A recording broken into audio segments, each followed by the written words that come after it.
morning, members, audience.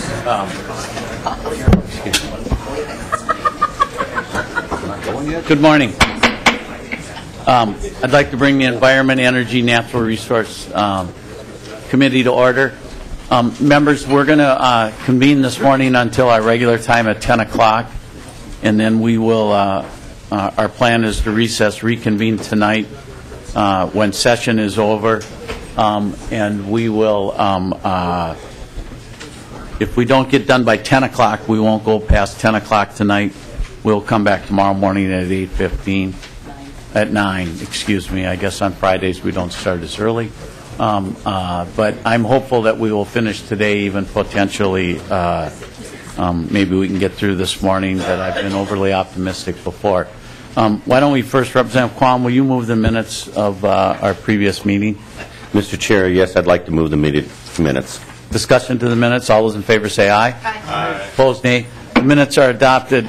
First, members, I would like to move House File 2164 to pass and go to GovOps.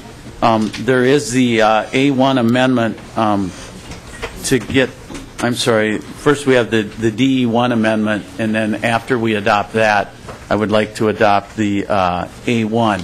Why don't we have Ms. Taylor walk through both the bill and the amendment before we adopt them, and then it's my thought that we would have both the MPCA, DNR, and I see Director Jaski here also, and Bowser can give agencies input on the bill.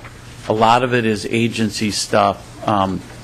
Some of it is, or a number of provisions are different members' bills in here, and some of them modified to the way the bills were presented as we learned more in our informational meeting. Representative Hansen. Thank you, Mr. Chair.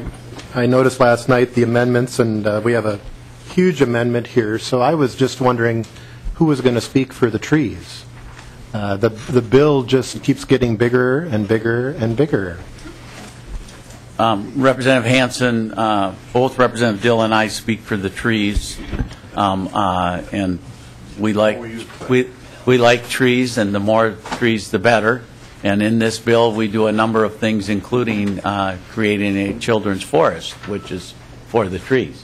So, additional discussion on the layout, and depending on how things go, I think it's reasonable to think we can get done today. I don't know if we can possibly finish this morning, but we will. I would like to move the House File 2164 DE1 amendment to get the bill ready to be discussed. All those in favor say aye. Aye. Aye. Opposed, nay. Okay. The bill is before us in the DE1 form. And why don't, Ms. Taylor, if you would walk through it and then walk through the A1 after you walk through the bill, then after that we'll adopt or make a motion to adopt the A1. Ms. Taylor. Mr. Chair, members, I'll be working off the DE1 amendment. Section 1 is a new section, and it's the first of several that has to do with the Executive Council and removing some of their authority over DNR-type transactions. And this first section would remove their authority over awarding iron ore leases and approval of certain mineral rules. The next section is from the DNR policy bill, allowing advances in certain cases. Section 3 is from Representative Torkelson's bill, and if you look on page 3, that's where the changes are, and this is the 60-day auto approval for minor permits. Section 4 is from Representative Powell's bill, and this would provide game and fish licenses in the event of a shutdown. Section 5 is from Representative Guinness's bill, limiting purchases to 20% above the county assessor's estimated market value. Section 6 is the first of a number of sections from Representative Anderson's bill regarding DNR general permits. Section 7 is from the DNR policy bill regarding allowing easements on school trust lands. Section 8, another DNR policy bill, and this was just removing a report. Section 9, also from the DNR policy bill regarding apprentice riders. Section 10, also from the DNR policy bill. This was just a technical clarification.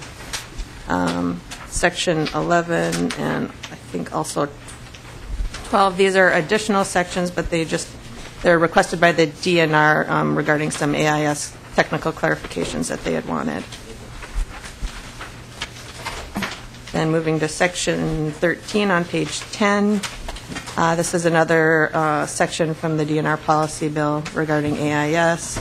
It's Section 14. This was the section that allowed delegation of certain authorities, inspection authorities. Section 15 is from the DNR policy bill. This is the civil penalty section, but if you'll notice that the increase in civil penalties has been removed. And then if you look on page 13, you'll see that the doubling for second offenses has been retained. Section 16, also from the DNR policy bill. Section 17, this is from the chair's House File 2371. This would provide the state parks to be open if there was another government shutdown. Section 18 is from the DNR policy bill, as is 19. Section 20 is from House File 2257 by Representative Bills. This is providing the zoo to be open in the event of a shutdown.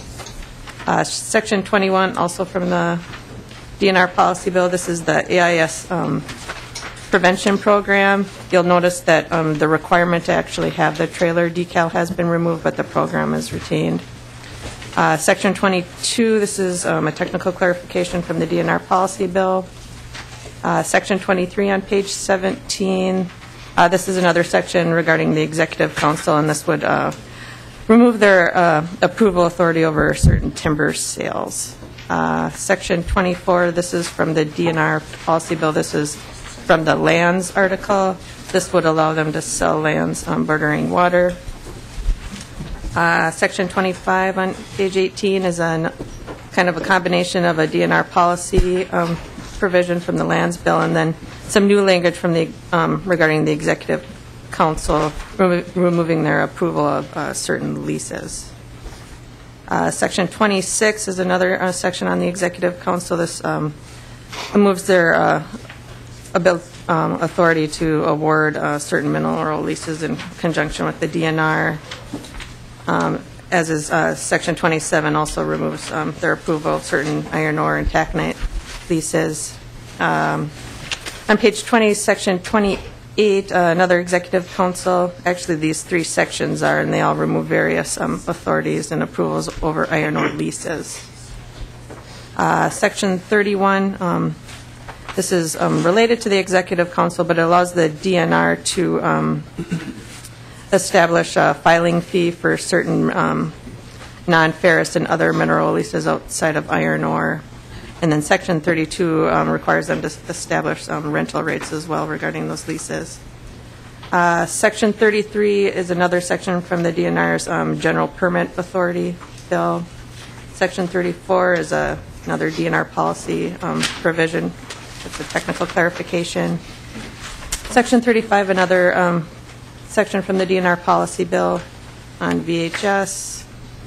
Section 36, this is a section from the PCA's policy bill. It's one of several sections that consolidates and modifies and eliminates certain reporting requirements. Section 37 is from, actually, 37 through 47, I believe, are sections from Representative Torkelson's local water management bill, and these are all as they were, as we heard them in committee. So if you want to skip ahead to page, I'm finding that out.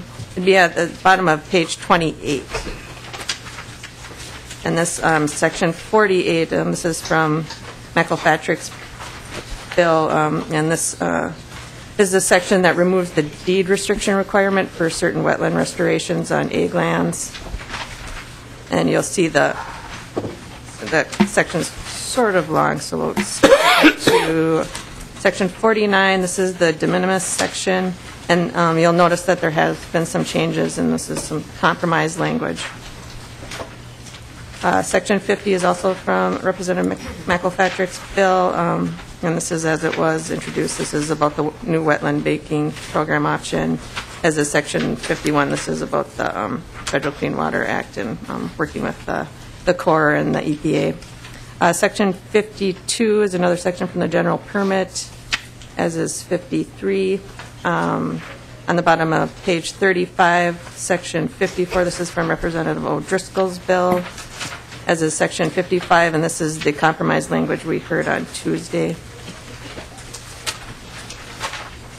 On page 37, Section 56, and actually through Section 62, these are all sections from the DNR's general permits bill, so if you want to skip ahead to page 39, this is another Section 63 is another section from the PCA policy regarding reports.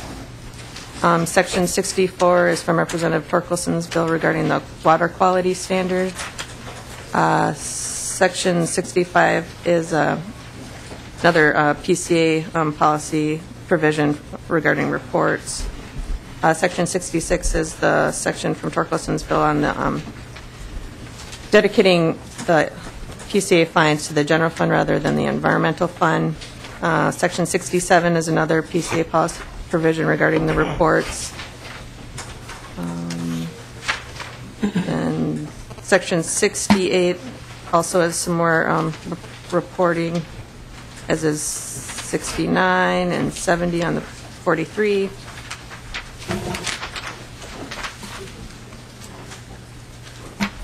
And then if you want to skip ahead to 45, Section 71, this is another section from the PCA policy bill, and this is regarding the county recycling goals. Section 72, more PCA policy provisions on reporting.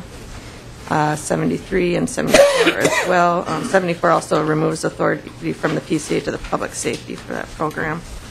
This is all as it was in the policy bill when we first heard it. Section 75 also from the PCA policy bill regarding reporting. Sections 76, 77, 78, 79, 80, and 81, these are all from Representative Torkelson's bill, and this was regarding the change in the MPCA Citizens Board and sort of making some technical clarifications and then removing their duties. Section 82, this is another provision from Representative Torkelson's bill regarding the 60-day auto approval of minor permits, and this is for the PCA. The previous one had been for the DNR. Section 83 is from the PCA policy bill. This is extension of certain open-air swine provisions.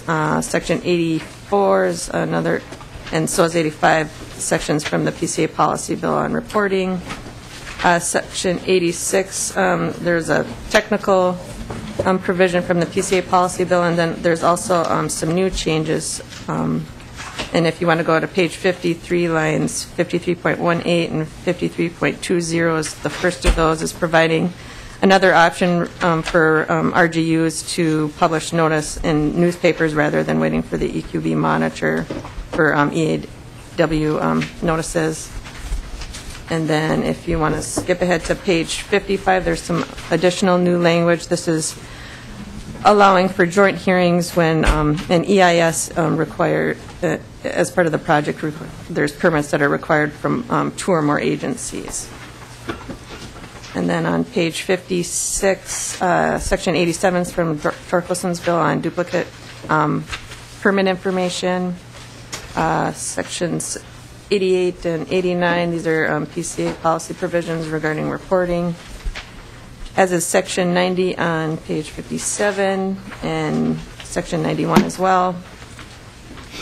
Section 92, this is from the DNR policy bill, also removing some reporting requirements. And if you want to skip ahead to page 60, this is also from the DNR policy bill. This is making some modifications to a DNR project using LCCMR funding. And Page 62, this is another provision from the DNR policy. It's another removal of a report. If you look on page 63, that's where the language is. Section 95, this is from the DNR policy bill. This is on the some changes to the LaSalle Lake State Park legislation. Section 96 is a new section. This would require a report on the long-term future of the state parks and rec areas and trails and state forest day use areas. Section 97, this is a new section. This is some extensions of some LCCMR recommended projects that are being requested by the LCCMR. Section 98 is a new report. This would require the EQB to report back to the governor and the legislature on environmental review and specifically reviewing the mandatory EIS and EAW categories. Section 99, this is regarding the Executive Council. It's providing some rulemaking exceptions for the DNR when they establish the rental rates and the filing fees that we saw earlier. Section 100 is a rulemaking exception for the EQB to comply with the new RGU notice regarding the notice of EAWs. And then Section 101 is the repealers. The majority of them are PCA reporting and DNR reports.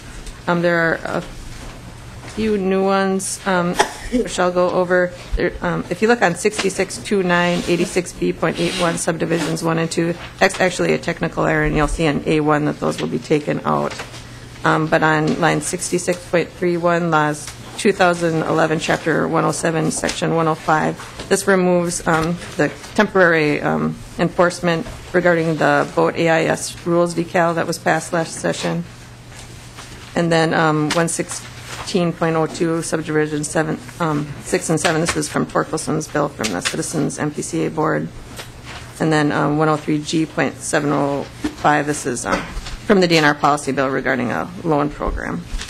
And then if you look at the top of page 67, you'll see some additional repealers that are new. 86B.508, this is another provision on the AIS rules decal required, as is 86B.81 subdivision 1A. And that concludes the DE1. Would you like me to continue with the A1 then? That would be fine, Ms. Taylor. Why don't you go through the A1? Mr. Chair, members, this is the A1 amendment. And 1.3 is a technical correction being requested by the DNR. This would take out contracts from that advance payment provision allowing grants and contracts to be paid in advance. The new sections 11 and 12 are also requested by the DNR. Section 11 would require those moving boats at yacht clubs and boat clubs to also be subject to the service provider requirements requiring AIS training and certification, I believe. Section 12 is another section by the DNR, and this they suggest is necessary to allow catfish anglers to continue to harvest and use bait on infested waters. If you go to page 2, starting on 2.17 is another DNR request. This is a technical change regarding AIS provisions. Starting on 2.24, this is a modified version of the McFarland bill. This establishes the Children's State Forest and would make the BWCA exchange proposal an exchange-only proposal. And then if you look on page 3, subdivision 3 establishes priorities for identifying lands to be exchanged. And the sale provisions have been moved, but there is still some condemnation authority if necessary, if you look on page 4 and the new section 30. Section 36, starting on line 4.27, this is from Rukavina's House File 817 regarding the minerals management account. Page 5, the new section 30, concrete washout. This is the first of 3 provisions that address some concrete wastewater issue, and I don't know if there's testimony to follow, but someone can probably provide more information than I can. On line 5.12, this is some clarifying language regarding the water quality standards not being more restricted than federal water quality standards. Section 74 is a new requirement. This would require the consolidation of various PCA reports under Chapters 115A and 115D.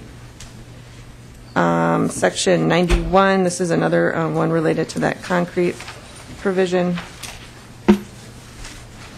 If on page 6, the new section 92, this is a new provision that would exempt certain manure digesters from air emissions permits. Lines 6.9 through 6.13, this is some replacement language for the new EQB monitor alternative for notice we went through in the bill. Section 98 is another provision on the concrete. The new section 100 on the bottom of 6, this is a PCA technical change they requested regarding reporting. Moving ahead to page 7, the new section 102, this is a new provision that would limit the bond requirements that DNR impose on surveyors working on state lands to $1 million. And then there's actually a technical error on 7.31. The section heading has been lost, so the language starting notwithstanding is actually a new section, and this would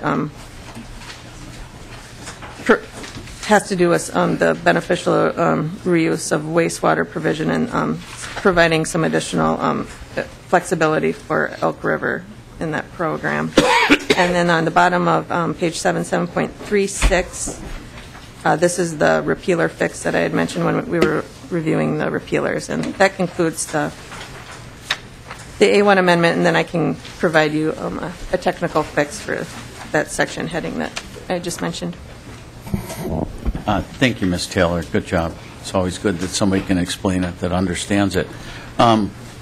Members, what I'd like to do is I'd like to move the A1, but I'm not going to ask us to adopt it yet because there's a number of provisions, a number of different bills included in the A1. Then we need to take testimony and hear from, and then I would like to move the A1.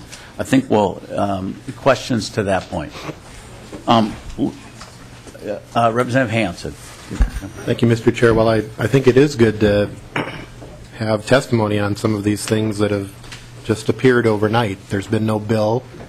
There's been no hearing. And all of a sudden we've got an amendment here with some significant new things. So I'm assuming that the folks who are going to testify probably knew about the amendment coming. But, I think we're making bad policy here by throwing some major things into a bill to move out today. Representative Hansen, to that point, just to make sure that folks are aware, is there anything in particular, any of the provisions in the A1 that you want to make sure that people know, so when we come back, if there is some folks that you believe might not have got the posting last night in particular? Mr. Chair, I think any of the concrete information, I don't remember hearing anything about proposals like that. The Children's Forest, I know we heard Representative McFarland's proposal, but this appears to have some significant changes to that. And the state bonds insurance one appears to be new. The manure digesters, I know you referenced that in some testimony, but I don't think we had a bill on that. So almost the whole A1 amendment is pretty significant in terms of new information. Well, thank you. And those are, that's a great point, Representative Hansen. Those are the ones that we need to hear from. I know MnDOT is here in regards to that bill that was referred to our committee yesterday on the floor, because it applies to this committee, and it's appropriate that we hear about that bill. Even though it is a MnDOT bill, it certainly is an environmental issue that we need to deal with. And the other ones we will go through that you've mentioned. The first one I think I would like to do is, as you mentioned, we heard from Representative McFarland in regards to the school trust issue. Representative Rukavina, if you could come to the testifier table, and maybe you could, or Representative Dill, I don't know which one of you want to go through basically what this proposal is. And members, that would be starting on page 2, line 24, creation of the Children's Forest, deals with the 93,000 plus acres of land in the boundary waters, and a proposal to move that issue forward, something that hasn't happened since Representative Rukavina, you and I were at UMD, which happens to have been in the early 70s. Representative Rukavina, welcome. If you could explain what our proposal is in regards to the Children's Forest. Thank you, Mr. Chair and members. As you stated, when the boundary waters became a wilderness area, our ability to generate money for the school children off of their trust lands disappeared. And so what this is attempting to do is basically trade the 93,260 acres of permanent school fund land in the boundary waters for the 93,160 acres of permanent school fund land in the Mesaba purchase, it's called, of the Superior National Forest, which is an unattached portion of the Superior National Forest that runs from north of Bowabic to the Itasca County line. There's also, Mr. Chair, about 18,450 acres of acquired land in the boundary waters that the state owns, and another 10,500 acres of county land, county tax forfeited land. So basically, with the language that you have and the other townships that are there alongside the Mesaba purchase, you have about an equal acre-for-acre exchange, which I think would be a huge benefit for the school trust and much easier to accomplish with the federal government than to start trying to figure out this 40 for that 40 and money and trying to get some money, because I don't think we're going to get any money given the situation out in Washington, D.C. So I think it would be a really good deal for the school kids. And Mr. Chair, I think you need a little oral amendment here to this language on line 3.6, and I'll have Representative Dill explain that. Representative Dill. Thank you, Mr. Chairman. And have you actually moved the amendment? We have moved the amendment. We have not voted on the amendment. Maybe I'll formalize. I want to move the H2164A1 amendment to get it before us in case we didn't, Representative Dill. We are not going to vote on it. As Representative Hansen said, there's a number of provisions in here that have been before us. I got that. All that. Go ahead, Representative Dill. Okay, so at some point, if it's appropriate now, I'd like to add some clarification language in the amendment. Representative Dill, to your oral amendment. Okay, on line 3.6, following the word the before the word Mesaba, it should read, in the Superior National Forest Mesaba Purchase Unit in St. Louis County. And then on line 3.7, following the word, or amending the word these to the following townships in St. Louis County. And the purpose of that oral amendment, Mr. Chair, is those townships that are listed specifically on lines 3.8 through 3.11 are not within the Mesaba Trust Unit. They are townships that are located in another part of St. Louis County.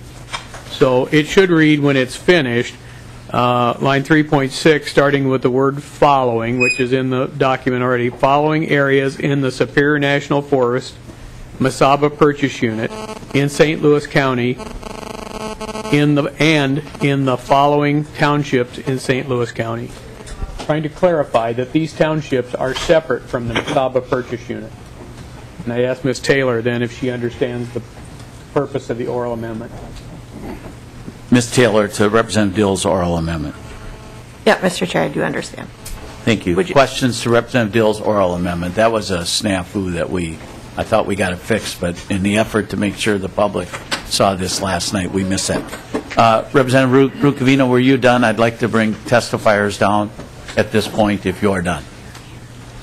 Mr. Chair, I'm done, except to probably just, again, emphasize that we tried to do this about 12 years ago, and this is never going to get done I don't believe, with bureaucracies in Washington and here in Minnesota working on it. I think we need probably to urge our federal legislators to just do this even up trade, and we can get on with it and start generating some money again for the school trust with 100,000+ acres of land, that should have been producing money. Thank you. Representative Hansen.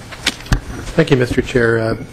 Representative Rukavina, it's good to see you in the committee. I'm looking on page 2, line 2.34 and 2.35, and it talks about all other lands acquired by the state in any manner and under the control of the Commissioner of Natural Resources.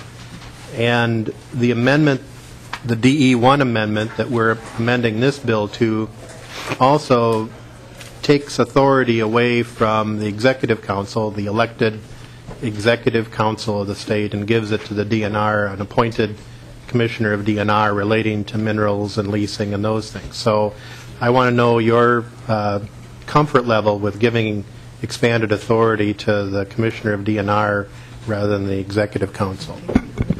Comment, Representative Rukavina. Mr. Chair, Representative Hansen, that proposal hasn't passed into law yet. It's just a proposal, and this, we were trying to work with staff to use current law on how who manages these lands currently.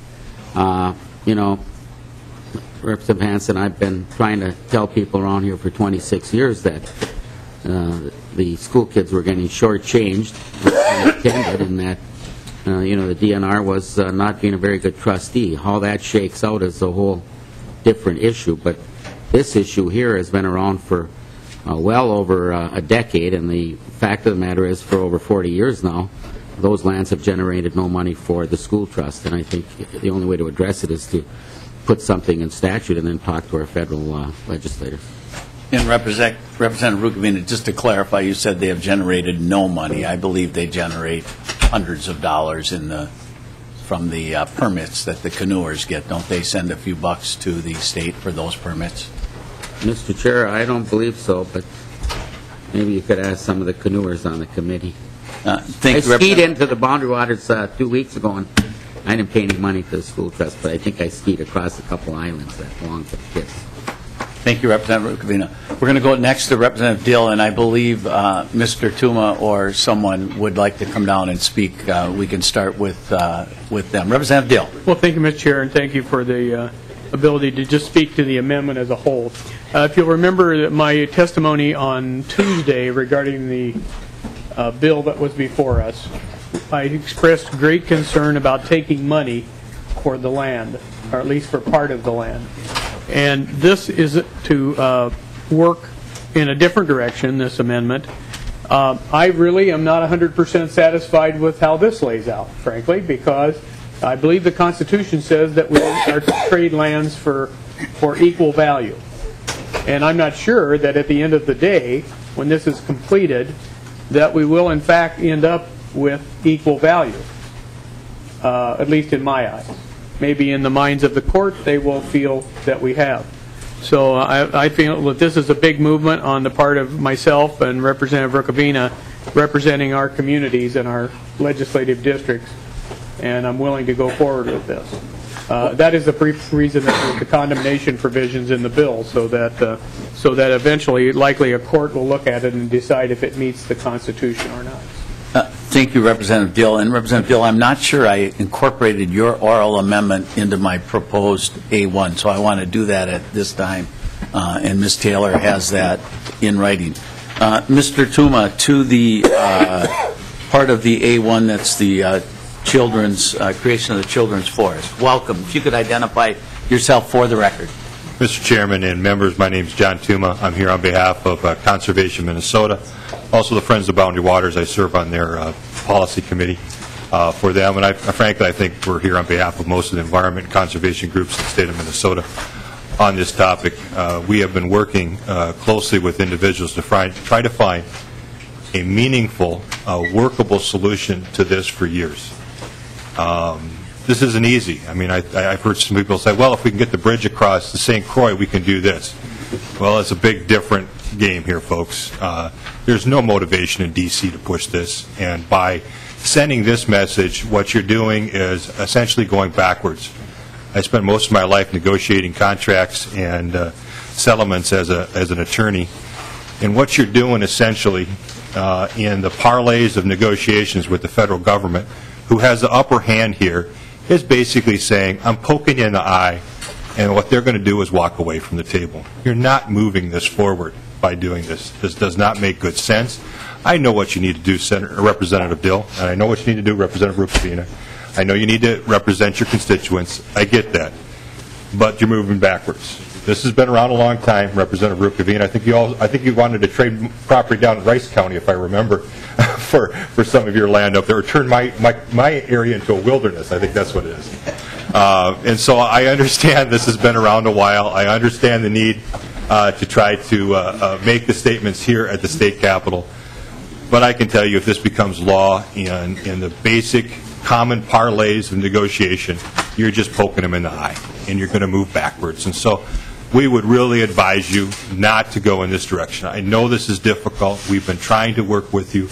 We've had several people serving on different task forces on this. We want to find a solution to this. I don't think this is it. Thank you, Mr. Tuma. I'd like next to hear from additional folks that are opposed to the inclusion of this idea in the A1. Anyone else want to speak? Any in the audience want to speak against the inclusion of the children's forest language in the A1? Thank you. I would like to ask the DNR, is somebody here from DNR, Lands and Minerals, that could just speak? Director Krampka, I see you coming down. This has not been an initiative that came from you. Just wondering your thoughts on this proposal to try and move this issue forward. Welcome. If you could identify yourself for the record. Thank you, members. Mr. Chair, this is Larry Krampka. I'm the Director of Lands and Minerals for DNR. And I would say that the amendment does have some elements that would put us backwards. Clearly, we can execute a plan to try to make this a priority in the exchange. We have been working with the Forest Service on trying to identify lands that are suitable to them to conduct this exchange. We have at least a tentative list of lands that are identified right now. To some degree, it'll be a do-over to go back and try to take another look at lands that we may have already covered. Yeah, thank you, Mr. Krampka. Questions for Representative Dill? Thank you. Hi. I was wondering, maybe we change this to say that whatever your number was, that you can do 48,000 or whatever that number was, but we keep the rest then. And avoid taking money, because I mean, right now I feel like the environmental community is running the legislative process, and that they are interested in getting money rather than land, so that we can have economic development, at least in the north. Now, regarding the school trust lands, the way the bill is drafted, it would be by and large very good land for the purposes of timbering and mining and possibly leasing for exploration or for other recreational uses. So do you think then, if we amended the bill, not that I intend to, but if we just amended it to say that the 48,000 acres that you have identified, that the working group has identified, that we support trading out 48,000 acres as you've identified, and we just leave the rest in the school trust for the time being and deal with it on another day? I'm not saying that's my solution, but I'm just asking that question and how that would affect the negotiations. I also want to express my thanks for the voluminous number of hours that have been spent negotiating with the Forest Service, but the Forest Service is not the U.S. Congress. It is not the U.S. Senate nor the House of Representatives, and they make the laws, as does the legislature. And working groups and advisory groups and all those things are wonderful, except we're going to decide this at the end. So I think you got my question. Comment, Director Kramka. Mr. Chair and Representative Dill, I think that we've been trying to fulfill the direction that we've been given, which was a 2/3, 1/3 exchange and cash value for the remainder of the Boundary Waters canoe area. So the list of lands that we were identifying was trying to hit, I believe the number was about 38,000 acres of exchange land. And, you know, we were negotiating that with the Forest Service in good faith around that 1/3 land number. If the direction was to go a different route, it might change the negotiations with the Forest Service, but as you indicated, they are not the Congress. So if there was a different policy direction at that level, I'm sure that they would follow that as well. Questions for Director Kramka? Thank you, Director. Next, is there anybody else who wants to speak for or against this part of the amendment? If you could come down. Thank you. Oh, you're just making room for the Director Kramka. All right. Thank you. Mr. Tammon, welcome to the committee. You could identify yourself for the record. Thank you, Mr. Chairman. I'm Bob Tammon from Sedan, Minnesota, old mining town. I worked in several of the mines in my younger days. And as I listened to the debate today, I've heard several times that it's probably not the best policy to trade our land for money. And I think that's a good point for us to consider right now. We're trading our natural resources for money now. We're selling off our taconite, our iron ore, a lot of us going overseas to China, and frankly, the results have not been that impressive. In northern Minnesota, where we have a well-developed taconite mining industry, Representative Rukavina's district actually lost population. And so I'd like to take that argument that it's not wise to sell our land for money to ask us to investigate why we've been selling our ore for money all these years, taking in royalties, taking in taxes, and still every school district on the Iron Range is losing enrollment. We have all this great conversation about how we're doing it for the children. Our children in northern Minnesota, with a well-developed mining industry, are not doing that well. So I think as we go forward with this, perhaps we should take a little time and Google the resource curse. That's the economic theory that if you try to build an economy on selling off your natural resources, almost inevitably you end up with a lousy economy, and that's what we've got in northern Minnesota. Now, it's great to have all these proposals, which in the end are designed to promote mining, and ask why, after 70 years of the IRRB being charged with diversifying our economy, our communities are still withering away. Thank you, Mr. Chairman. Thank you for your testimony. Representative Dill. Well, Mr. Chair, I just want to make note for the record that Mr. Tammon is a constituent of mine from Tower, and we actually are good friends, but we certainly disagree on these issues. And Representative Dill, if I could clarify, I believe Mr. Tammon lives in Sudan, doesn't he? That, Mr. Chairman, that is correct. Thank you. Thank you, Mr. Tammon, for being here again. Anyone else want to speak for or against this part of the amendment? Next, I'd like to go to MnDOT. If MnDOT could come down in regards to the slurry. I thought I saw Mr. Peterson here. Oh, there he is. Okay. If you could speak, and then I don't know if anybody, any other citizens or industry want to also speak to this. This has not been heard in the committee before, unlike the one we just talked about. Representative McFarland had a basis that we built from. This is a bill that just got referred to our committee yesterday, and I believe MPCA has been working with DNR and industry on this issue, on the environmental impact. Members, this would deal with the issue, I don't know if any of you drove on 94. There was a relatively large milling operation project that happened on 94, and it deals with the milling, the dry concrete that they use water to cool the diamond blades, and it's what to do with that slurry of concrete and water. And we're dealing with the how to deal with that and the implications of it. So, welcome, Mr. Peterson and Mr. Kudelka. Mr. Peterson, if you could identify yourself for the record. Yes, thank you, Mr. Chairman. My name is Scott Peterson. I'm the Government Affairs Director for the Department of Transportation. And with respect to the provision regarding diamond grinding slurry disposal, we do have some concerns about the language as it's in the bill. Specifies basically that we should follow industry best management practices, and we have been in conversation with the diamond grinding industry and identifying a way to identify best management practices that will work in our diamond grinding operations. We like the diamond grinding of our roads. It provides a smoother surface at a reasonable cost, and it's a good way to rehabilitate the surface of our roadways.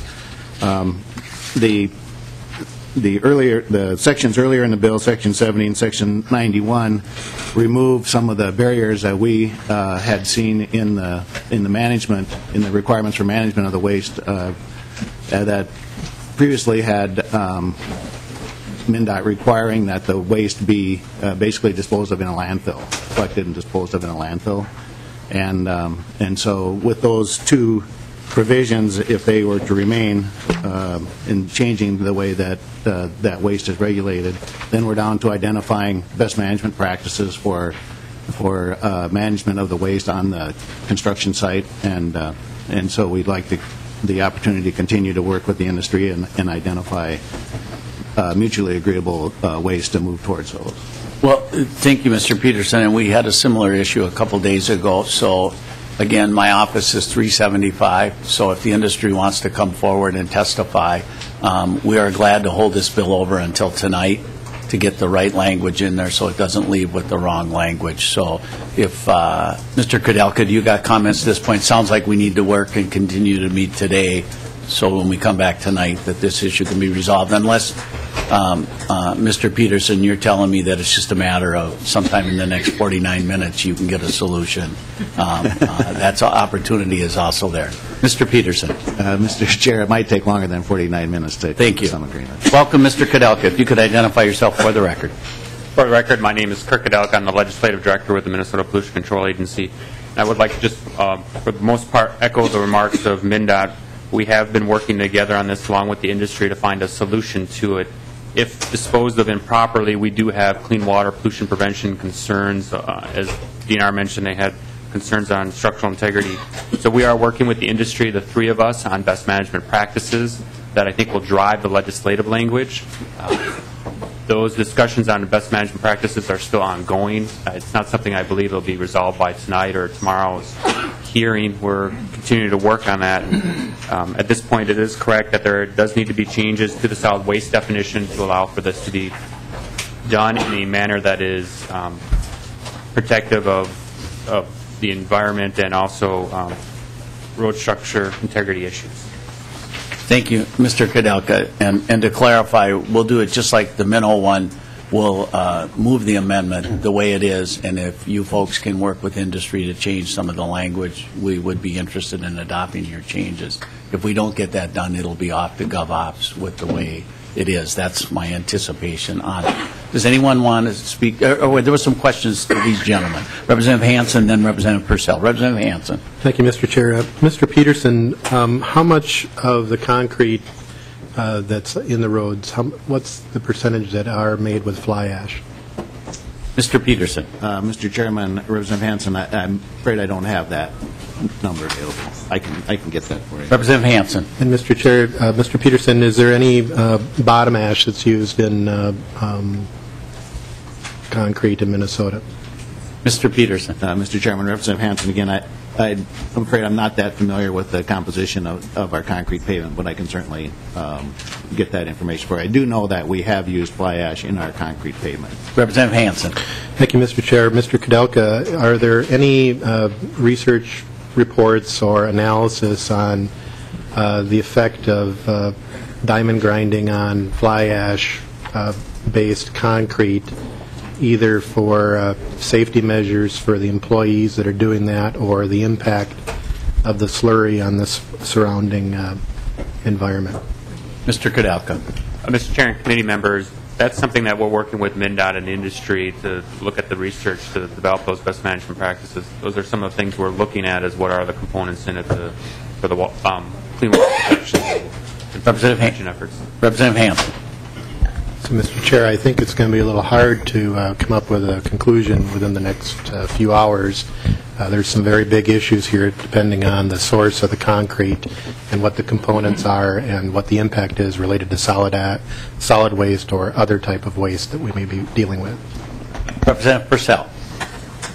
Thank you, Mr. Chair. I just had a quick question here. I note in Section 64 of the bill of the DE1, I don't mean to refer to it specifically, but I want to mention that because we talk about water quality standards, the state standards and federal standards. Is there a standard, water quality standard, Mr. Kudelka, I guess, that the state would have for water quality for this washout material or for receiving waters? Is there a federal standard for that you're aware? Mr. Kudelka, before you, Representative Purcell alluded to washout. Washout actually is a term that has a different connotation. And Mr. Peterson, just to confirm, Representative Purcell, there is specific language in statute about concrete washout. Concrete washout, wet concrete, is treated differently than dry concrete. You referred to it as washout. Are you talking about the millings, the dry concrete that's being milled with water to create a slurry? Representative Purcell. Mr. Chair, specifically, I'm talking about the receiving waters that this would impact, and is there a federal water quality standard that applies to the receiving waters of potential pollution that would be received here? Okay, thank you. Mr. Kudelka. Mr. Chair and committee members, there isn't something specifically for concrete, but it falls under the general categories of total suspended solids, concrete, soil, other types of materials that get in the water column, and that's how it's treated, the regulation of it. Representative Purcell. And Mr. Kudelka, and that the federal government does have a standard on that? Mr. Kudelka. Mr. Chair and committee members, the way that the Clean Water Act is devised, the federal government does a framework, the states set individual standards, and then the federal government approves them. In a nutshell, that's how it's done. Representative Purcell. Well, Mr. Kudelka and Mr. Chair, the reason I'm asking this is because if you look at Section 64, we are proposing to accept federal standards, and I understand there's a potential amendment to that, but that's the impetus for my question, is if we needed more rigorous standards going forward for total suspended solids, would we be able to do that reasonably? Comment, Mr. Kudelka. Mr. Chair and committee members, under the current law, there is the flexibility under the Federal Clean Water Act. The agency has a concern with the provision as it is in the bill right now. It's not something we support, so it's something we would like not to become law. Representative Purcell. Thank you, Mr. Chair. Thank you, Mr. Chair. Representative Anderson. Thank you, Mr. Chairman. Mr. Peterson, could you give us some idea as to the amount of volume this activity produces? Does it just leave the roadway wet, or is there quite an amount of slurry when you utilize this process? Mr. Peterson. Mr. Chairman, Representative, I've never seen this equipment in operation, but what I'm told is that the diamond grinding operation requires a fair amount of water applied where the blades meet the roadbed in order to cool the blades and to control the dust that's created. And that water and concrete particle mix is then vacuumed up and then deposited with a 5-inch hose onto what's proposed in here is basically deposited on the inslope, but it's carried off the roadway so it doesn't run across the roadway. But it's relatively large volumes of water is what I'm led to believe. Mr. Peterson, if I could clarify, you were speaking to the operation of the way it would be if it did not need to be put in a truck and hauled to a landfill. Mr. Chairman, yeah, that's correct. That's what's proposed in here in the language on line 6.2 is to allow deposit of the concrete slurry along the inslope. So I was just referring to that possible operation. Thank you. Is somebody from the industry, did I see, wanted to speak to this issue? If you could identify yourself for the record. Mr. Chair, members of the committee, I'm Joe Bagnoli with the law firm of McGran Shea. I represent the Concrete Paving Association of Minnesota. I'm willing to stand for questions. I don't have too much more to add other than to say I agree we've been working with MnDOT and PCA on identifying, on trying to figure out this issue. Until 2008, the way that we're proposing to have it deposited on the side of the road was standard operating procedure. In 2008, because we feel we got swept up a little bit in the commercial residential housing construction boom hit, and the EPA in particular started to look at the concrete washout, which is different. Concrete washout is ready-mix trucks where the concrete hasn't hardened, it's wet concrete. And what was going on then was they were, in many cases, the concrete trucks were being washed out and deposited not in an environmentally sensitive or appropriate way into drain gutters or on the side of the road. And that, in those cases, you have the chemical reaction hasn't fully taken place, and there's magnesium and other chemicals that are in concrete. In the course of regulating that activity, it seemed as if there was the concrete slurry where when concrete is fully, the reaction has fully taken place, it's an inert product. It is considered clean landfill. Still is considered clean landfill, and it is equivalent to a rock. In the course of dealing with the concrete washout issue, it seemed, or it was at least very curious at the exact same time that issue was dealt with, there was a decision to change how slurry from concrete diamond grinding was handled, and it was then decided, instead of the way we're proposing to go back to, that it should be all taken up and transported to a landfill. Now, just so we're clear, that in places where there is storm and rainwater gutter, where there is no side slope, we pick it up. And actually, the language that we've proposed indicates that as much. Prohibits discharge into gutters or closed drainage facilities. We also, at the suggestion of the PCA, which we think is a good idea, incorporated in this, the original draft didn't have it, but incorporated, it says, specifying the concrete slurry must be deposited in a manner that is in compliance with Min Rules Part 7050.021. That is the language that protects the state's waters, and we would not put this near state waters. Thank you, Mr. Bagnoli. Representative Torkelson.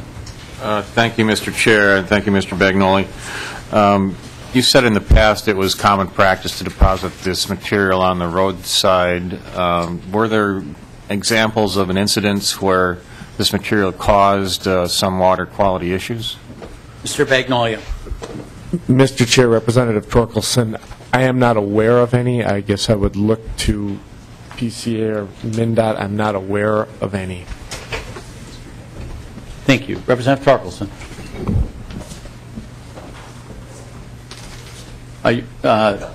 Representative Jaskowski. Thank you, Mr. Chair. Well, just kind of following up on Representative Torkelson's discussion, it seems to me that road building is a particularly expensive endeavor. It's one that is largely a function of government. The changes that federal, it seems, and probably state, obviously state government have brought to the industry and introduced in the idea of cleaning up the environment, when indeed it appears that there is not a problem, would undoubtedly seem to be a very expensive endeavor. any idea what this is costing the industry in order to comply with something that appears to be over the top? Mr. Bagnolia. Mr. Chair, Representative Drazkowski, we believe that it's added about 40% to our cost. I think, and I've had conversations with Mr. Peterson about it, about how much it has added. It's undisputed that before we would only suck it up and put it in the trucks when we were around waters, when it had the potential impact of going into a gutter system or a contained water system. So we did that before. What this has clearly had to have had cost before, we would just, if we were in the rural area, it would just go along the inslope. Now we have to suck it up, and I'm told that the only spot in Minnesota is Monticello, so it's sometimes, if we're in southwestern Minnesota, it is a long tanker ride truck. So it has to have added some cost. I think we would maybe, our folks say it's 40% increase. MnDOT has a little bit different number, and so I'm not sure, but as a general, just intuitive matter, if you weren't doing something before and now you're required to do it, it has to add cost in some way. Follow-up, Representative Drazkowski. Thank you, Mr. Chair. Thank you, Mr. Bagnolia. We're using concrete around buildings in Minnesota. We're using it. I mean, if government continues to go out in this way and continue to restrict the ability to do things we've done forever that have not shown a problem to the environment, we're going in the wrong direction. I encourage you two individuals and Mr. Kudelka, as you go forward, please bring us something that's common sense, that will not continue to strap not only industry but the costs of government and taxpayers in what appears to have been a ridiculous encroachment of overregulation. Thank you. Thank you. Next, I'd like to, Representative Hansen mentioned one other issue in the A1. It dealt with surveying. I believe it was Section 102, page 7 of the A1 amendment. We're done, gentlemen. Thank you. It dealt with surveying, and my understanding is DNR is fine with this. Did you want to ask a question? Representative Hansen. Mr. Chair, if they could just state that for the record, so it's in the record, and that's a good idea. And I also had Section 92 as well. Okay, Mr. Lockersmo, if you could identify yourself and get on the record in regards to Section 102, and then we'll go to Representative Hansen. Mr. Lockersmo. Mr. Chairman, Kent Lockersmo with DNR. The Section 102 of the A1 amendment that limits the bonds to $1 million, we are fine with that. Thank you, Mr. Lockersmo. Representative Hansen to Section 92, the manure digester permit issue. Thank you, Mr. Chair. This is a new provision. I think earlier in committees you had talked about farmers having concerns related to the manure digester, and I'm just wondering, is this for one particular manure digester? I mean, are we doing this for a specific entity, or is this a broader issue? Is somebody from MPCA want to come down to clarify? If I'm not mistaken, Representative Hansen, there's 3 operating generators in the state of Minnesota currently, and Deputy Commissioner, you're here, and Deputy Commissioner, you could allude to how many potentially there could be. Welcome. If you could identify yourself for the record. Mr. Chairman, David Thornton. I'm Assistant Commissioner at the Pollution Control Agency. We're aware of 3 of these, and there might be as many as 5. Certainly, it's a small number. In Wisconsin, there's about 30, but they had a utility provide incentives a while back that made it economically viable. While we would like to see more of these kinds of systems on dairy farms in particular, the economics are such that it's probably not likely that we'll see a flood of these in the near term. As the technology becomes more perfected and such, hopefully they'll catch on and become something that is a desirable component to a dairy farm.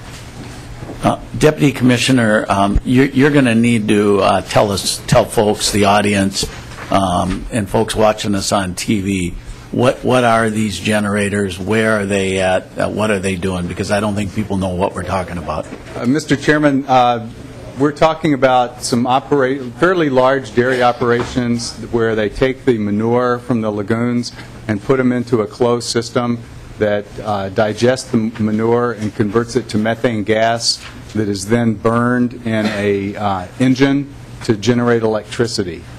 The electricity is generally used on the farm, but there are situations where they can also be hooked up to the grid and sell the power to a utility. Most of these large dairy farms also have what we call emergency generators that they use. These are not powered by the methane from the methane digester, the manure digester. They're generally powered by diesel fuel, and they use those in times when the power actually goes out. There are numerous federal regulations that apply to these types of engines. The permitting process that we've used is generally designed to inform the operators of the requirements that they need to meet in order to comply with the federal regulations. We had a meeting with a number of representatives in the dairy industry a couple of weeks ago, and they expressed their concerns. We've been looking at what we can do to streamline this process.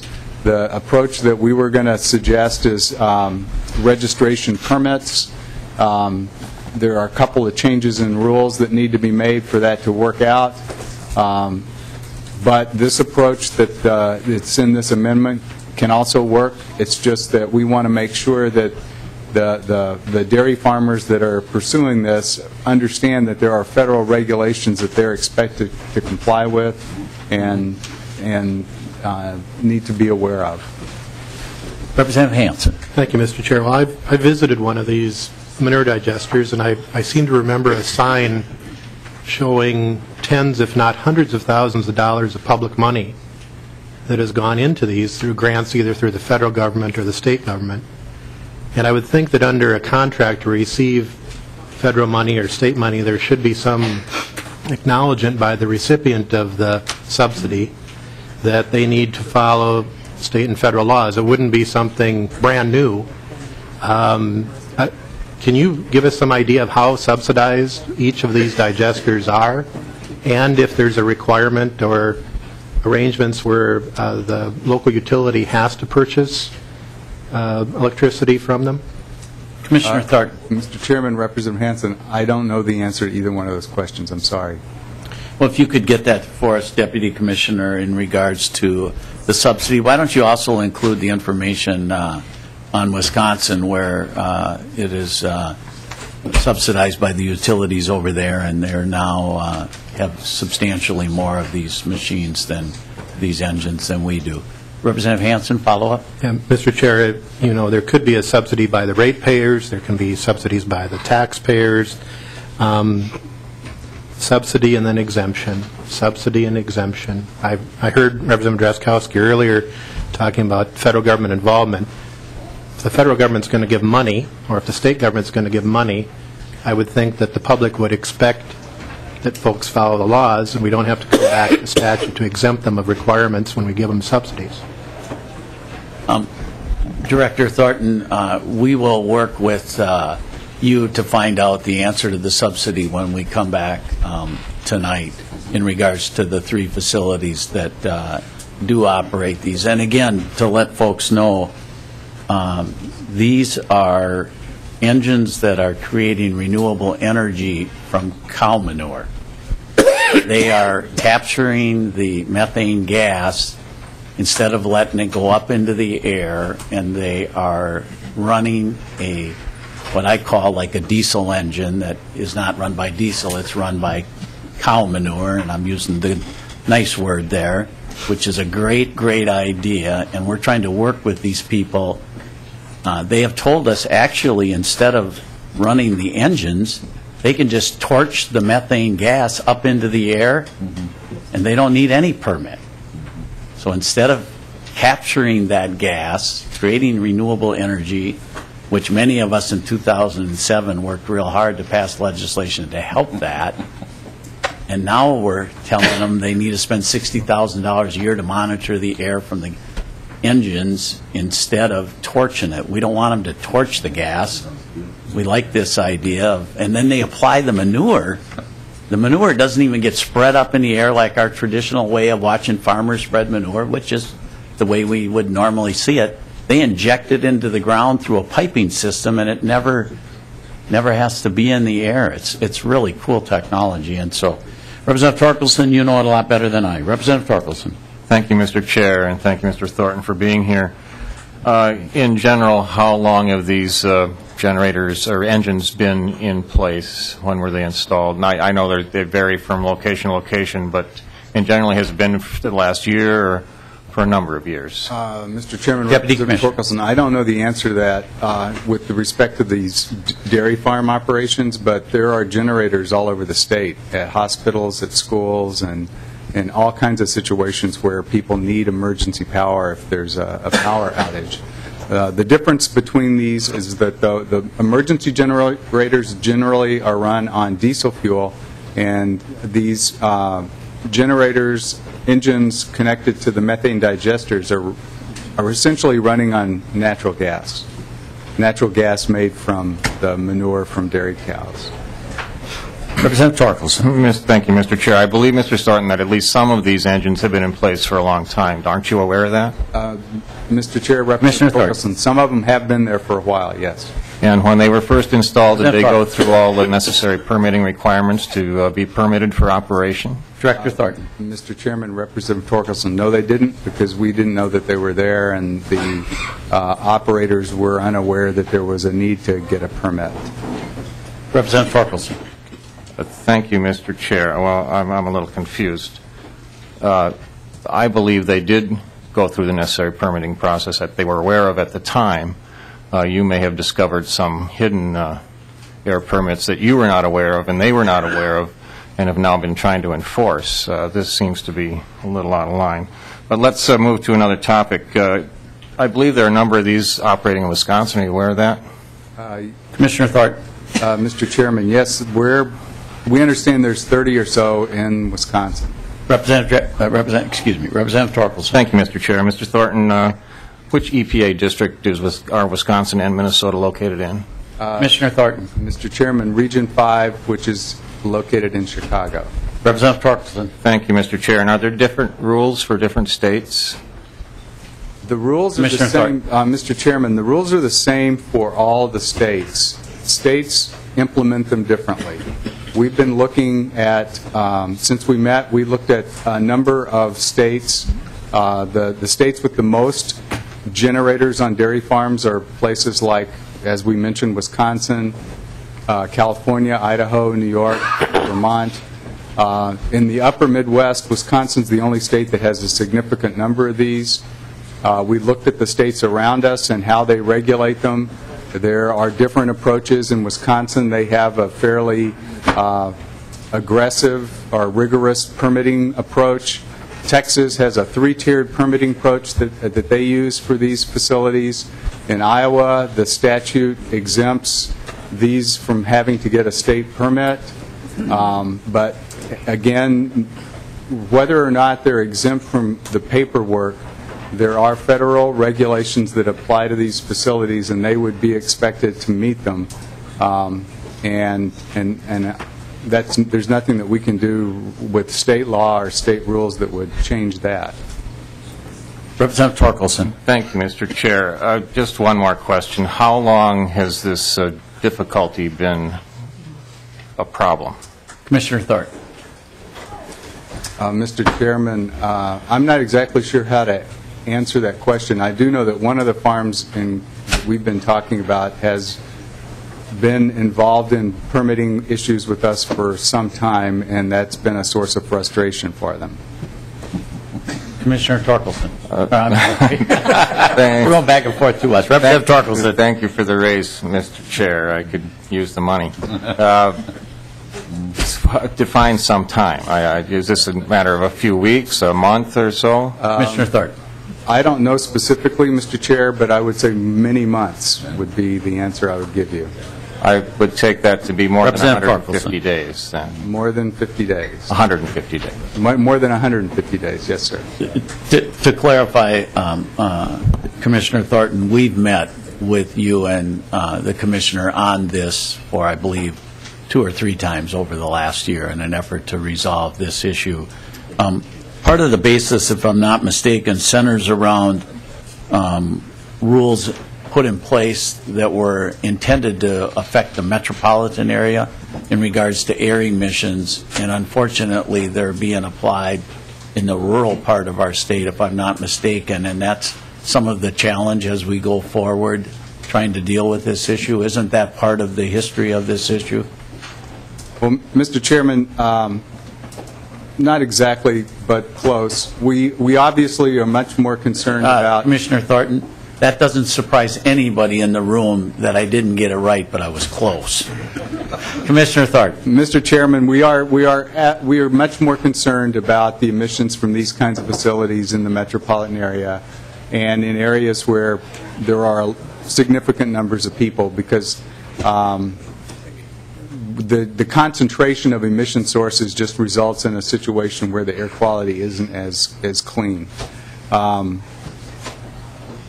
I think for the most part, especially in a farm situation like this, the likelihood of there being an air quality problem associated with these engines and the way that they are being used is very low. We think that there are ways to streamline the process. We have been looking at the possibility of registration permits that could be used. That's a fairly simple permitting process where the applicant doesn't really need to hire anyone with particular expertise. It's just mainly supplying us with some information, and then we give them a document that clearly outlines the regulations that they need to follow. And again, in this case, these are federal regulations. The approach that's taken in this amendment takes away the paperwork, but it doesn't eliminate the fact that these operators of these engines still need to meet certain federal requirements, and in particular, the one that is of concern is that they need to do some testing. And we talked about that when we met. It's our opinion that this testing that's being required is a little bit onerous, and we will continue to work with the industry and EPA to try to make sure that they can scale this back into such a way that it's more reasonable for everybody. Well, thank you, Deputy Commissioner, and I think you actually summed up just right there the gist of this issue and the gist of the push for Representative Fabian's House File 1 and the Governor's executive orders that we're trying to streamline and do common sense things, and that you and I both really like, and Representative Torkelson and a lot of other people really like the idea of generating this renewable energy out on the farm, and we want to do the common sense thing. I understand someone may be using my office currently to talk about a previous issue, but Representative Torkelson's office is very close by in 371, and that would be available for you in the industry if you need to work a little farther on this language. Sounds like you've got a little different idea. After we adopt this amendment, if you've got some changes you'd like to see, you or Mr. Kudelka could come back tonight after discussion, and you've got some additional information you were going to capture that Representative Hansen asked about. If that would be great, if you'd be able to do that. I've got Representative Wagenius and then Representative Drazkowski. Representative Wagenius. Yes, thank you, Mr. Chairman. This feels like we are moving to a vote, and I'd ask for a roll call. On the amendment? On the A1 amendment. Okay, thank you. Representative Drazkowski. Thank you, Mr. Chair. And Mr. Chair, thank you as author of the amendment for including this language in your members. I hope the people that are watching on TV are seeing what we are discovering here in the last 15 minutes. Again, the second item that's come forward that shows that collectively our federal and state government are pushing forward regulations that violate not only the rules of common sense but the rules of economics and others. Is it Mr. Thornton? Commissioner Thornton. Commissioner Thornton. What happens on the other, I think it's 5,000 dairy farms we have in Minnesota that don't run their manure through this digester and then burn it or burn it through an engine. What happens with the methane, the nitrogen, and the other elements of that manure on those farms? Where does it go? Well, Mr. Commissioner Thornton. Representative Driscowski, a lot of it gets emitted right into the air, right from the lagoon, or from when the manure is spread on the land. That's why there's a benefit we see in moving towards this kind of technology. Follow-up, Representative Drazkowski. Well, Mr. Chair and Commissioner Thornton, thank you for that answer, and that's been my observation being on hundreds of farms myself. And farms have been doing this long before any of us were here. Cattle, and by the way, Mr. Chair, I want to thank you for using the nice word earlier that you talked about. I think cows are nice, too. Thank you, Representative Drazkowski. But that was supposed to be funny, members. I guess I failed. Clerk will call the roll to the A1. Mr. Chair? Representative Drazkowski. I have an oral amendment, if we could, before. Representative Drazkowski, your oral amendment. And it is to the same section. Line 6.10, Mr. Chair, I'd like to strike the comma. Clarify, Representative Drazkowski, you're not on the manure digester issue. It's near it, but it's a different issue. Correct. Representative Drazkowski, to your oral amendment. Line 6.10 to strike the comma and insert an or, so it reads better, Mr. Chair. Ms. Taylor, if you could speak to representatives, clarify what Representative Drazkowski is doing. Mr. Chair, members, it'd be on line 6.10, after proposed, the comma, delete that comma, and insert or. And Representative Drazkowski, the effect of your amendment. The effect, Mr. Chair, is to make it more clear that they would have the option of either printing in the newspaper or posting it on a website. It reads better this way. That was the intent, as I understand, of the language when it was presented, but this makes it clear, Mr. Chair. Thank you. And I'll incorporate that oral amendment in my amendment. Ms. Taylor. Mr. Chair, members, on further thought, if you look on line 6.13, there's an or there. There's actually another option that's in current statute, so I think you may want to keep it as it is, and then there'll be 3 options rather than the 2. Representative Drazkowski, I think what Ms. Taylor is saying, what you want to have happen already can happen. Would that be the gist of what? Yeah, Mr. Chair, yeah, that's correct. Will you withdraw your oral amendment, Representative Drazkowski? I will, but I want to be clear first, Mr. Chair. It seems that the way it is written now, maybe Ms. Taylor can help me understand better, but the way it's written now, it appears that the option is to post in the newspaper while simultaneously posting it on a website, or the other language that is in the bill itself. Ms. Taylor. Mr. Chair, members, well, currently there's the option in the manner approved by the EQB, which is currently in the EQB monitor, and that.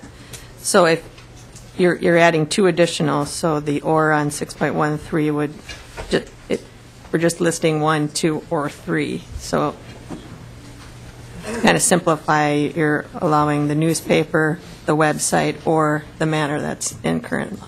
Representative Drazkowski, let's assume any one of the 3 options is an option, and if we find out different, we'll deal with it tonight. I will withdraw my amendment, Mr. Chair. Thank you. Thank you, Representative Drazkowski. Clerk will call the roll. McNamara? Yes. Anderson?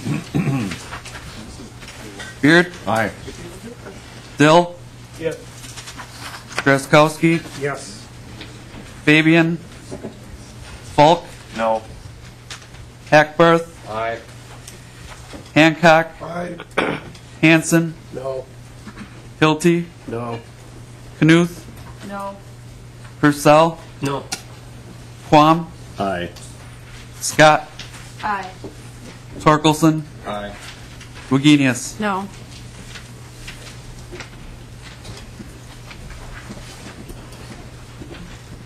There being 9 ayes and 6 nays, the amendment is adopted to the DE1. I want to give some folks, I understand, are not going to be able to come back tonight and are here Mr. Larson, I believe you had some comments about environmental review, and you're not able to come back tonight. Is that true? Did you want to speak to a couple of issues? Specifically, Mr. Larson, I'd like you to speak to Section 98. I believe Section 98 is us building on House File 1, the governor's executive order, and modernizing environmental review. I think this would allow us to move forward. And if you could identify yourself for the record, who you represent, and your comments on that. My understanding is you may possibly not be able to be here tonight. Mr. Larson. Mr. Chair, members of the committee, my name is Peter Larson. I'm from Larkin Hoffman Law Firm. I was asked some questions by some members on this provision, so I'm not here for a client, but I was asked to just come and make some comments on it. I was asked questions and help draft some issues in here.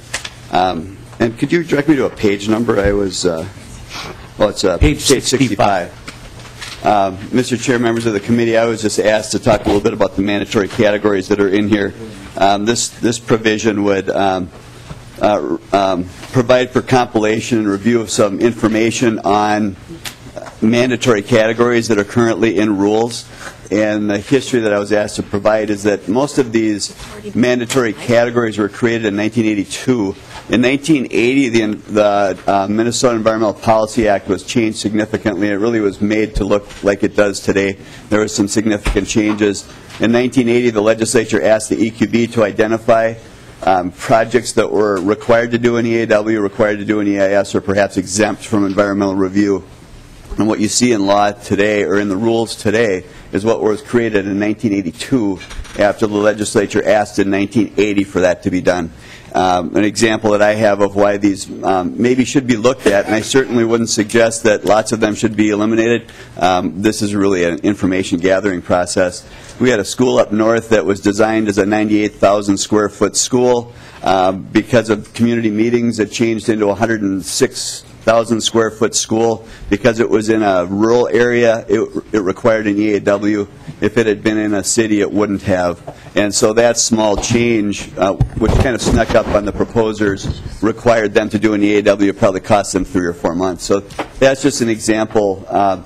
These, again, most of these mandatory categories were created in 1982, 30 years ago. And what this would do would be require some information gathering for you. Representative Wagenius. Thank you, Mr. Chair. The governor is already working on this. So what is it in here that goes beyond what the governor has already been working on under an executive order? Mr. Larson. Mr. Chair, Representative Wagenius, I don't know that there's anything here that's beyond it. I was just asked to provide some advice on some language that would be specific to those categories, to ask for some information as part of that activity. So I'm not aware, I'm not familiar with what their plan is, but it is intended to be, as it's written, to be part of that governor's request to the EQB to do this work. Representative Wagenius. So, Mr. Chair, I'm not understanding why this is being put in statute if the governor's already working on this. That's. Thank you. Additional, Representative Quam. No, Representative Fall. Thank you, Mr. Chairman. Mr.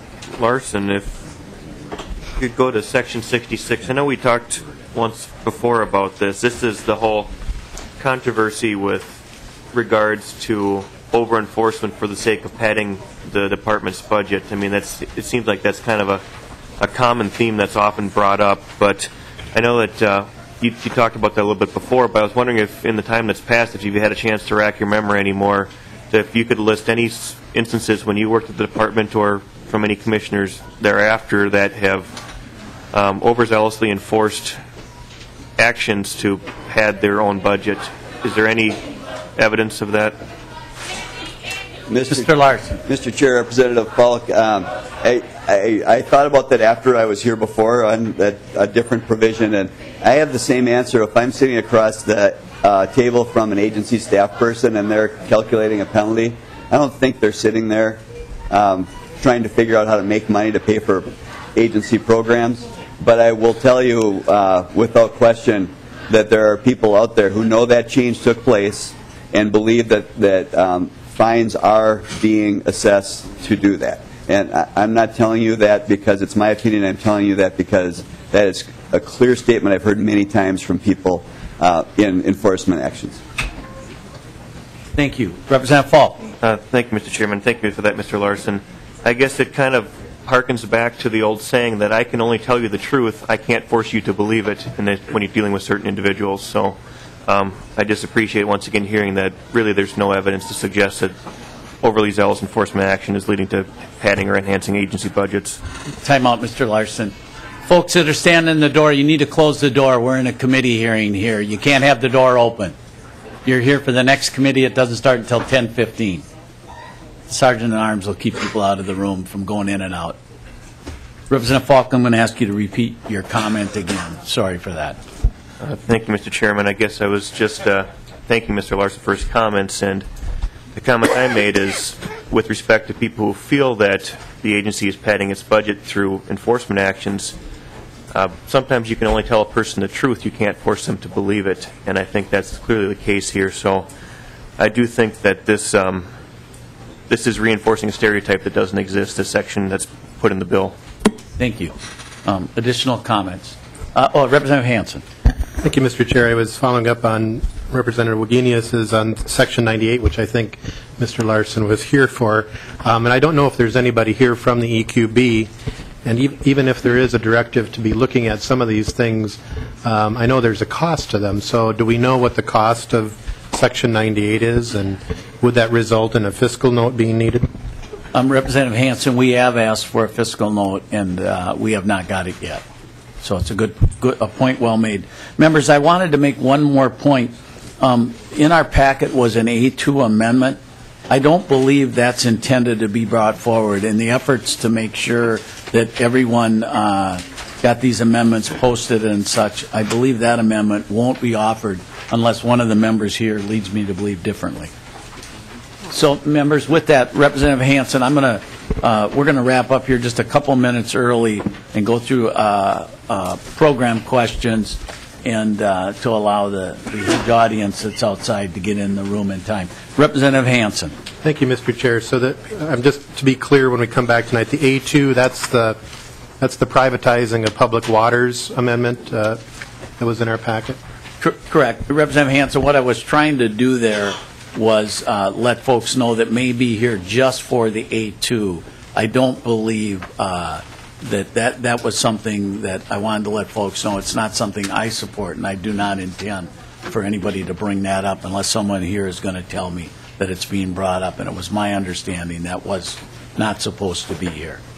And in our efforts to clarify and make sure that we're trying to be transparent and give people the proper notice so they can be here, I wanted to let folks know because specifically I know at least, if I'm not mistaken, DNR had asked about that, and unfortunately I got in that I didn't know it meant to get in. Let's see, I've got Representative Purcell. Just quickly, Mr. Chair, will PCA be back tonight? I've got some questions that are going to, I would appreciate that. Representative Purcell, PCA, DNR, Bowser, and a lot of other folks better all be back here tonight, but that's a great point. Anybody that has an interest in this bill, as Representative Hansen has alluded to, this is a big bill, got lots of moving parts. We did a lot of informational hearings going into this with the idea that we were trying to be transparent, be nimble, and adapt to changes, but we absolutely want to be transparent and allow the public. Is there any other member of the public here? We still have a few more minutes that will not be able to come back tonight and wanted to speak for or against the bill in its current form. Is there anyone else in the audience that wants to speak for or against the bill that will not be able to come back at 6 o'clock tonight?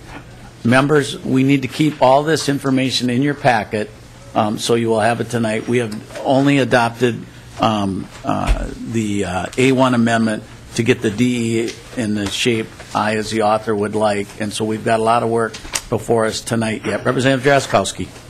Thank you, Mr. Chair. Just going back to Representative Hanson's comment on Section 98 and what the fiscal impact might be, I would also ask that any fiscal information we get back might also include the number of reports that we are actually getting rid of in this bill and the fiscal offsetting impact that may have as well. Thank you. To that point, Representative Drazkowski, Mr. Reynolds, if you could just give us a 1-minute synopsis of what would be included in a fiscal note that would come forward. Mr. Chairman, fiscal notes are, when they are requested to the agencies, their response should include all items in the bill that they feel have fiscal effects. Mr. Reynolds, that would be savings and expenses. Mr. Chairman, that's correct. Members, we're in recess till 6 tonight.